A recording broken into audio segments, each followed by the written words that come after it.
خبر مهم جدا للناس اللي بتسافر داخلي في المطارات، وممكن يكون عندها removal order، يعني قرار ترحيل، أو الشخص عنده شك إنه ممكن يكون عنده مشكلة مع دائرة الهجرة.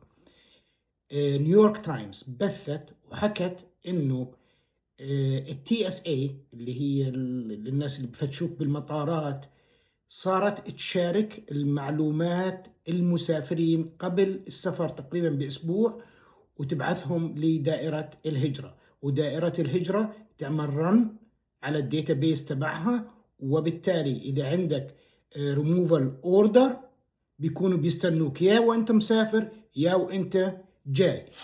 وبالتالي هذا كله علشان تسهيل عمليات الترحيل ودقتها، لأنه بكون عندهم معلومات كاملة بالناس اللي مسافرين واللي رايحين واللي جايين. فأي واحد عنده سفرة وعنده شك إنه في عنده مشكلة يتأنى ويتأكد، وممكن يسأل محامية أو أي شيء ثاني.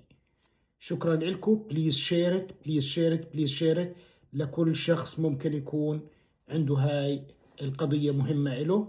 ورياض الوادي معكم كالعادة من سانت لويس ميزوري، وبليز فولو مي فور مور. تسلموا.